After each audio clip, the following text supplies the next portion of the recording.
మనం ఈరోజు national education policy ఏదైతే మోడీ గవర్నమెంట్ ప్రెస్టీజియస్గా తీసుకొని ఇండియాకి ఒక గేమ్ చేంజర్ అనే రకంగా రకరకాల విదేశాల్లో ఉన్నటువంటి ఫారిన్ ఎడ్యుకేషన్ పాలసీస్ని, ప్రపంచంలో ది బెస్ట్ అనేటువంటి ఫిన్లాండ్ పాలసీని, వీటన్నిటిని తీసుకునేసి ఒక ఎన్ఈపీ అనేది తీసుకురావడం జరిగింది.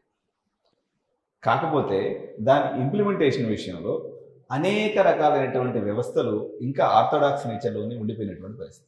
So Gitanjali college of engineering vice చైర్మన్గా ఎన్ఈపీ ఎడ్యుకేషన్ పాలసీని గీతాంజలిలో ఏ మేరకు ఇంప్లిమెంట్ చేస్తున్నారు, మీకు ఎదురవుతున్నటువంటి ఛాలెంజెస్ ఏంటి?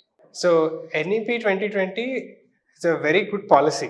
చాలా పాజిటివ్స్ ఉన్నాయి అందులో. మేము ఆ పాజిటివ్స్ అన్నింటినీ తీసుకొని ఒక గైడింగ్ లైట్ లాగా తీసుకొని మాకు ఎంత కుదిరితే అంత ఇంప్లిమెంట్ చేస్తున్నాం. ఇది ఇంకో పాజిటివ్ మైండ్ సెట్లో ఉండాలండి. మాకు ఎప్పుడు ఈ కన్స్టెంట్స్ ఉన్నాయి, మాకు వాళ్ళు చేయనియట్లేదు, ఇది అవ్వట్లేదు, మా వల్ల కాదు, మేము చేస్తామంటే మా కాలేజ్ ఒప్పుకోవట్లేదు, మా యూనివర్సిటీ ఒప్పుకోవట్లేదు, మా గవర్నమెంట్ ఒప్పుకోవట్లేదు అని కూడా ఎంత కుదిరితే అంత మనం చేసుకుంటూ వెళ్ళాలి. That is a positive mind set. ఆ పాజిటివ్ మైండ్ సెట్ మన చైర్మన్ గారికి ఉంది, డైరెక్టర్ గారికి ఉంది, మన కల్చర్లోనే ఉంది అది.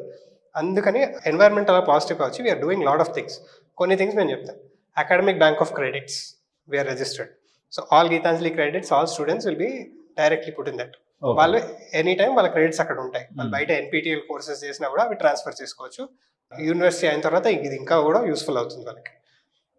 మల్టీ డిసిప్లినరీ అప్రోచ్ మేము ఎప్పటి నుంచో ఫాలో అవుతున్నాము, దాన్ని ఇంకా ఎన్హాన్స్ కూడా చేస్తున్నాం. ఎలా అంటే 1 మైనర్ డిగ్రీస్ ఉంటాయి. Any department student can take minor degree from any other department. So mechanical వాళ్ళు ఏఐ చేసుకోవచ్చు, కోర్ కంప్యూటర్ సైన్స్ వాళ్ళు cyber security additional minor degree లా చేసుకోవచ్చు. ఈ ఆప్షన్స్ ఉన్నాయి స్టూడెంట్స్కి. అది కాకుండా వాళ్ళకి థర్డ్ ఇయర్లో స్టార్ట్ అయ్యి వాళ్ళకి ఓపెన్ ఎలెక్టివ్స్ కూడా ఉంటాయి. ఓపెన్ ఎలెక్టివ్స్లో వేరే డిపార్ట్మెంట్ ఎలెక్టివ్స్ ఉంటాయి. సో వాళ్ళు మైనర్ తీసుకోకుండా they can be expose to few courses from other departments. Like మన కంప్యూటర్ సైన్స్ స్టూడెంట్ ఒక ఎంబీఏ కోర్స్ తీసుకోవచ్చు, స్ట్రాటజీ. సో వాళ్ళకి అది ఆంటర్ప్రినర్షిప్లో కానీ వారి తర్వాత టీమ్ లీడర్ కానీ ఒక లీడర్ లాగా అయినప్పుడు ఆ స్ట్రాటజీ అనేది వాళ్ళకి హెల్ప్ అవుతుంది. సో ఇలాంటి ఎంబీఏ కోర్సెస్ తీసుకోవచ్చు. గ్రీన్ బిల్డింగ్ టెక్నాలజీస్ అలా తీసుకోవచ్చు. కంప్యూటర్ సైన్స్ స్టూడెంట్స్ కూడా ఈ ఎలెక్టివ్స్ తీసుకొని డెవలప్ అవ్వచ్చు. Research, for example, research is another big pillar of NEP. మనం రీసెర్చ్ కోసం కాలేజ్లో ఆల్ పబ్లికేషన్స్కి ఇన్సెంటివ్స్ ఇచ్చాం. SCI journals, index, Scopus index జర్నల్స్లో పబ్లిష్ చేసిన వాళ్ళకి ఇన్సెంటివ్స్ ఇచ్చాం. అది కాకుండా కాన్స్టెంట్గా వాళ్ళతో మీటింగ్స్ పెడుతూ రివ్యూ చేస్తూ వాళ్ళకి ఏమి ఇబ్బందులు వస్తున్నాయి, వాళ్ళకి ఎక్కడ కష్టాలు అవుతున్నాయి, అదొక హైరార్కికల్ స్ట్రక్చర్. హెడ్స్ నుంచి, గ్రూప్ హెడ్స్ నుంచి ఫ్యాకల్టీకి అంతా వాళ్ళకి బేసికలీ వాళ్ళ పాత్ స్మూత్గా చేసి వాళ్ళకు డైరెక్షన్ ఇస్తే వాళ్ళు ఫాలో అయిపోతారు. College is doing that. వాళ్ళకి రన్వే క్లియర్ చేస్తుంది. So they can take off. And ఇప్పుడు చూస్తే ఇక్కడ ఫర్ ఎగ్జాంపుల్ ఈ ఏఆర్విఆర్ ల్యాబ్లో కూడా ఇవి రీసెంట్గా ఒక ప్రాజెక్ట్ స్టార్ట్ చేశాము. And we are so supportive. Faculty petition పెట్టగానే మాకు ఏఆర్విఆర్లో రీసెర్చ్ చేయాలనేది ప్రాజెక్ట్ రాగానే ఆ ప్రాజెక్ట్ రిపోర్ట్ చూసి అప్రూవ్ చేసాము. ఈ సిస్టమ్స్ తెచ్చుకొని she selected 6 students and now students are also working with the faculty on this research project, AR VR research project. So అలా స్టూడెంట్స్ని కూడా ఇన్వాల్వ్ చేస్తాం. అండ్ నౌ ఆ స్టూడెంట్స్ పేపర్స్ పబ్లిష్ చేస్తారు. So that is the initiative on that front. అలా కాకుండా మనకి ఇంకా క్లాస్ రూమ్స్ మాట్లాడితే ఈ క్లాస్ రూమ్స్ డిజిటల్ లెర్నింగ్ కోసం all our classrooms have smart boards. And మనకి Google work space educational fundamentals plan తీసుకున్నాము. దాంట్లో గూగుల్ క్లాస్ రూమ్ యూజ్ చేసి కూడా డిజిటల్ లెర్నింగ్కి వాళ్ళకి అందులో అసైన్మెంట్స్ కానీ క్విజెస్ కానీ వాళ్ళ కంటిన్యూస్ లెర్నింగ్కి అది వాడుతున్నాం. ఇలాంటి ఇనిషియేటివ్స్ అన్నీ అలైన్ విత్ ఎన్ఈపీ 2020 మనం చేస్తున్నాం.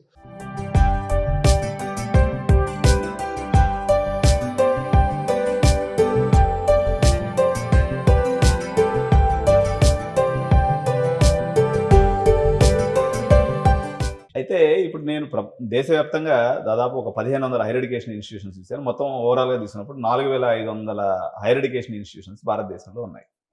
రకరకాల లేయర్స్, రకరకాల ఫీల్డ్స్ నుంచి వచ్చినటువంటి వాళ్ళు ఇంజనీరింగ్ కాలేజ్ మేనేజ్మెంట్స్గా ఉండటం అనేది జరిగింది.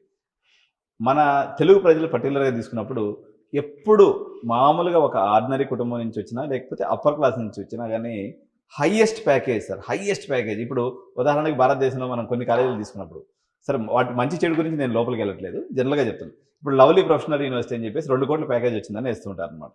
సో లేకపోతే ఐఐటీస్లో ఒక 2 crores ప్యాకేజ్ వచ్చింది, ఎన్ఐటీస్లో ఒక 60-70 లక్షల ప్యాకేజ్ వచ్చిందని వేస్తుంటారు. దీనికి కారణం ఏందా అని చెప్పేసి నేను ఒకసారి పెద్ద రీసెర్చ్ చేశాను సార్. చేస్తే వీటంతటికీ దీని లోపల ఉన్నటువంటి ఒక అర్థమే హెచ్ఎఫ్టీ లేదా క్వాంటిటేటివ్ ట్రేడింగ్ లేదా క్వాంట్ అని నాకు అర్థమైంది. సో ఈరోజు నేను గీతాంజలి కాలేజ్ ఆఫ్ ఇంజనీరింగ్కి ఈరోజు నేను క్యాంపస్ టూర్కి వచ్చినప్పుడు అందులో నిష్ణాతుడైనటువంటి, అందులో ఉద్యోగం చేసి దాని యొక్క మొత్తం ఇన్ అండ్ అవుట్గా తెలుసుకున్నటువంటి వ్యక్తి దీనికి వైస్ చైర్మన్గా ఉన్నాడని తెలిసి నేను ఆశ్చర్యపడానమాట. సో ఇప్పుడు సార్ని అడిగి యాక్చువల్గా ఈ హెచ్ఎఫ్టీస్ ఏంది, క్వాంటిటేటివ్ ట్రేడింగ్ ఏంది, క్వాంట్ ఏంటి, ఇది టెక్నికల్ టర్మ్స్ అయినప్పటికి కూడా సింపుల్ టర్మ్స్లో మీకు నేను చెప్పేది ఏంటంటే హైయెస్ట్ శాలరీస్ రావాలన్నట్లయితే ఇప్పుడు మీరు అన్నట్టుగా ప్రొడక్ట్ డెవలప్మెంట్లో కానీ ఈవెన్ సర్వీస్ సెక్టర్లో కానీ ఒక 30 లక్షల వరకు జనరల్గా వస్తుంది. అంతేగాని 50 లక్షలు, కోటి రూపాయలు, 2 కోట్లు అనేటువంటి శాలరీస్ ఓన్లీ ఈ యొక్క క్వాంట్ అనేటువంటి కంపెనీస్ మాత్రమే ఆఫర్ చేస్తాయి.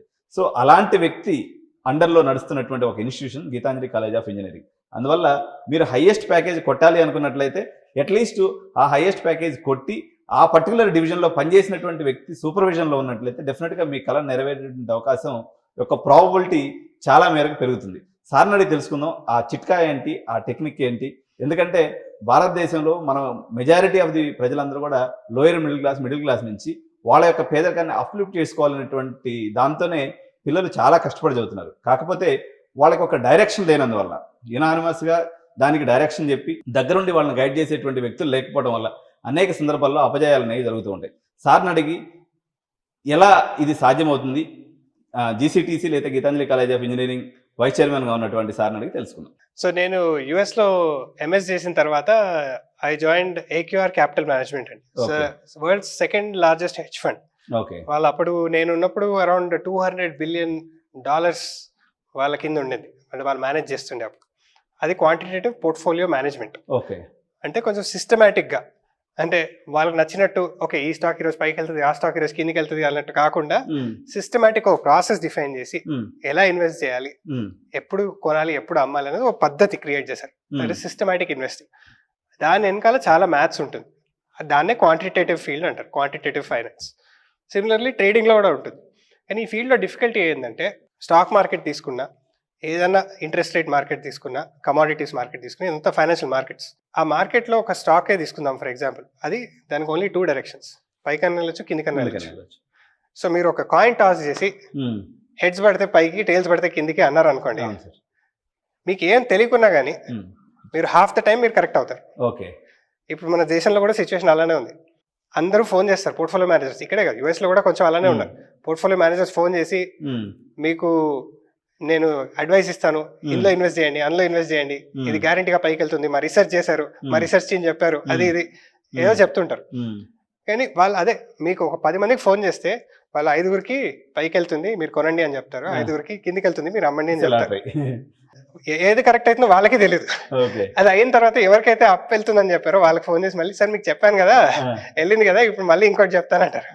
ఇలానే నడుస్తుంది పెద్ద సిస్టమ్. అందుకే రియల్ స్కిల్ ఉన్న వాళ్ళు ఫండమెంటల్స్ అర్థం చేసుకొని ఇన్వెస్టింగ్ కానీ ట్రేడింగ్ కానీ యాక్చువల్ మార్కెట్ని అర్థం చేసుకొని ఎప్పుడు ఎలా వెళ్తుంది, దాని వెనకాల మ్యాథ్ ఎంతవరకు హెల్ప్ చేస్తుంది, ఇంటర్ డిసిప్లినరీ మోడల్స్ ఎలా యూజ్ చేయొచ్చు, like AI in finance, AI in trading ఎలా వాడచ్చు అని తెలుసుకున్న వాళ్ళకి అది కరెక్ట్గా కన్సిస్టెంట్గా, అంటే లాంగ్ టర్మ్ 1-2 సార్లు కాదు, 5 ఏళ్ళు కాదు, long term with reason understanding అలా చేసే వాళ్ళు చాలా తక్కువ మంది. అందుకే ఆ ఫీల్డ్లో చాలా ఎక్కువగా పే చేస్తారు. And one of the highest paying companies యూఎస్లో ఉంది ఇన్ దిస్ ఫీల్డ్, హెచ్ఎఫ్టీలో రెనసాన్స్ టెక్నాలజీస్ అని ఉంటుంది. వాళ్ళైతే ఇప్పుడు ఎలా ఉందో తెలియదు కానీ నాకు 5 years బ్యాక్ 10 years బ్యాక్ నేను అప్పుడు ఇండస్ట్రీ ఉన్నప్పుడు క్లోజ్గా ఫాలో అయ్యేవాడిని. వాళ్ళు ఓన్లీ ఎంఐటీలో మ్యాథమెటిక్స్ పిహెచ్డి చేసిన వాళ్ళనే తీసుకుంటుండే, ఎందుకంటే ఇవన్నిటికీ అండర్లయింగ్ మొత్తం మ్యాథ్స్ రావాలి, అది చాలా అడ్వాన్స్ మ్యాథ్. అండ్ ఈ ఫీల్డ్లో కూడా ఇప్పుడు మన ఇండియాలో కూడా కొన్ని లో లెవెల్లో కొన్ని కంపెనీస్ ఉన్నాయి, ఫైనాన్స్ కంపెనీస్ ఉన్నాయి, మంచి పే చేస్తాయి, బ్యాంక్స్ ఉన్నాయి, ఇన్వెస్ట్మెంట్ బ్యాంక్స్ ఉన్నాయి, మంచి పే చేస్తాయి. కానీ you have to know what you're getting into. మనం ట్రేడింగ్లో వెళ్ళామనుకోండి, వాళ్ళు 10 మందిని తీసుకుంటే 6 months ప్రొబేషన్ అని తీసుకుంటారు. అంటే ఆ 6 months మీరు మంచిగా పర్ఫామ్ చేస్తేనే కంటిన్యూ అవుతారు ఫుల్ టైంకి. 6 monthsలో మీరు సరిగ్గా పని చేయలేదంటే, అంటే ట్రేడింగ్ సరిగ్గా రాకపోతే, మీకు కంపెనీకి లాసెస్ చేశారనుకోండి, అక్కడే పీకేస్తారు. ఎక్కడైనా ఈ రిస్క్ ఉంటుంది, రిస్క్ ఎక్కువ ఉన్న దగ్గరే రివార్డ్ ఎక్కువ ఉంటుంది. ఇలాంటి రిస్క్స్ ఉండి మీరు ఆ ఎన్వైరన్మెంట్లో, స్ట్రెస్ఫుల్ ఎన్వైరన్మెంట్లో మంచిగా పని చేయగలుగుతాను, కొత్త ఫాస్ట్గా నేర్చుకోగలుగుతాను, వేరే వాళ్ళని చూసి కాకుండా సొంతంగా ఆలోచించి కొత్త ఐడియాస్ని తీసుకురాగలుగుతాను అనుకుంటే, ఆ రిస్క్ తీసుకుంటే మీకు రివార్డ్ బాగుంటుంది. సో ఇలాంటి ఆలోచన ఉన్నటువంటి మెరిటోరియస్ స్టూడెంట్స్ ఎవరైతే తెలంగాణ రాష్ట్రంలో ఉన్నారో వాళ్ళు గీతాంజలి కాలేజ్ అని ఆప్ట్ చేసుకున్నట్లయితే what ever the format, so వాళ్ళకి ఈ రకంగా గైడ్ చేసే ఆలోచన మీకు ఉందా సార్?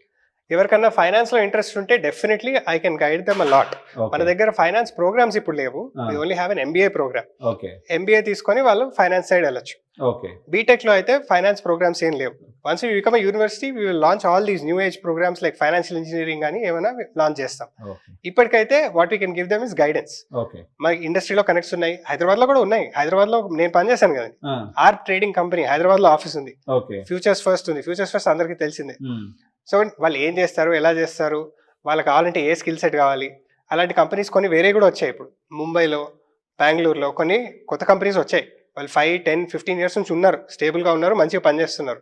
వాళ్ళ గురించి నాకు తెలుసు, ఎందుకంటే నేను ఇండస్ట్రీలో ఉన్నాను కదా. స్టూడెంట్స్కి ఆ ఇన్ఫర్మేషన్ ఇవ్వడం, వాళ్ళని కనెక్ట్ చేయడం, వాళ్ళకి ఎలాంటి స్కిల్ సెట్స్ కావాలి. లైక్ కంప్యూటర్ సైన్స్ అంటే మనకు అందరికి తెలిసిందే, వాళ్ళకి ప్రాబ్లమ్ సాల్వింగ్ కావాలి, డేటా స్ట్రక్చర్స్ కావాలి, ఓ కోడింగ్ కావాలి, ఇవన్నీ తెలిసిందే. Operating systems, DBMS, standard theory. అదే ఫైనాన్స్ ఫీల్డ్ లో రావాలంటే ఫైనాన్షియల్ ఇంజనీరింగ్ ఒకటి, అంటే engineering in finance, maths, technical, quant in finance. ఆ ఫీల్డ్ లోకి రావాలంటే ఏ స్కిల్ సెట్ కావాలనేది నాకు తెలుసు, అది చెప్తాను. ఫర్ ఎగ్జాంపుల్ ప్రాబిలిటీ కావాలి, క్యాల్కులస్ కావాలి, ఇలాంటివన్నీ ఇంకా ఏమేమి కావాలి అనేది నాకు తెలుసు, అవి చెప్తాను. ఎలా అంటే మన దగ్గర లేకపోతే కూడా ఏ కోర్సెస్ తీసుకోవచ్చు, ఆన్లైన్ కోర్సెస్ చేయొచ్చు. ఆ కోర్సెస్ తీసుకొని ఏ కోర్సెస్ అయితే మంచిగా ఉంటాయి, లైక్ కొన్ని జార్జియా టెక్ కోర్సెస్ ఉన్నాయి, కొన్ని యూనివర్సిటీ ఆఫ్ కొలంబియా కోర్సెస్ ఉన్నాయి, అవన్నీ ఫ్రీగా అవైలబుల్ ఆన్లైన్ ఉన్నాయి, అవి స్టూడెంట్స్ తీసుకోవచ్చు. జస్ట్ నేను గైడ్ చేయగలుగుతాను, ఆ సబ్జెక్ట్ చూసి, కరికులం చూసి వాళ్ళకి గైడ్ చేయగలుగుతాను. ఈ కోర్సెస్ తీసుకొని మీకు ఈ నాలెడ్జ్ తో you can get a job in this industry అని. సో ఎవరైతే మీకు ఆలోచన ఉండి లేకపోతే ఖచ్చితంగా ఈ వైపుకి వెళ్ళాలనుకున్న వాళ్ళకి, నాకు తెలిసి అయితే ఎక్కడ రిసోర్స్ అవైలబిలిటీ కనిపించలేదు తెలంగాణ రాష్ట్రంలో, పర్టికులర్గా తెలుగు రాష్ట్రాలు, ఈవెన్ సౌత్ ఇండియాలో కూడా చాలా ఇన్స్టిట్యూషన్ చూసినప్పుడు ఎక్కడో ఒకటి అలా ఇన్స్టిట్యూషన్ ఉన్నాయి, బట్ వెరీ వెరీ రేర్ సినారియోలో ఉంది. కాబట్టి సార్ యొక్క ఎక్స్పర్టైజ్ని మీరు ఉపయోగించుకోవాలనుకున్నటువంటి వాళ్ళు జీసీటీ ఆఫ్ చేసుకున్నట్లయితే డెఫినెట్గా సార్ యొక్క టెక్నికల్ ఎక్స్పర్టైజ్ మీ యొక్క అప్లిఫ్ట్మెంట్ ఆఫ్ లైఫ్ కానీ లేకపోతే మీ ప్యాషన్ తీర్చుకోవడంలో ఉపయోగపడుతుంది. Thank you. కరెక్ట్ అండి, మీకు అసలు దొరకరండి, ఎందుకంటే మీరు నాలాగా యూఎస్కి వెళ్ళి ఆ ఫీల్డ్ లో మాస్టర్స్ చేసి అంత పెద్ద హెడ్జ్ ఫండ్ లో జాబ్ ఉన్న వాళ్ళు ఆ జాబ్ వదిలేసి ఇండియాకి రారు. ఎందుకు వస్తారు? అంతంత జీతాలు ఇస్తున్నారు, ఎందుకు వస్తారు? నాకు ఫ్యామిలీ వాల్యూస్ మోర్ ఇంపార్టెంట్. మా ఫ్యామిలీ అంతా ఇక్కడే ఉంది కాబట్టి నేను ఆ జీతం వదులుకొని మా ఫ్యామిలీతో పాటు నేను ఇక్కడికి వచ్చేసాను. నాకు 2020లో మేము వచ్చేసాము, అప్పటి నుంచి ఇక్కడే ఉన్నాము. That was our long term plan. Anyway మేము ఇక్కడే లాంగ్ టర్మ్ ఉండాలనుకున్నాం ఇండియాలోనే. ఫైనల్లీ మేము ఏం చేసినాం, మన కంట్రీకే ఉపయోగపడాలి, వేరే ఎవరికో కాదు అన్నట్టు మాకు రావాలని ఉండే మేము వచ్చేసాం. అందుకని ఈ ఫీల్డ్ లో మీకు ఎక్కువ మంది ఇక్కడ కనిపించరు. Okay sir.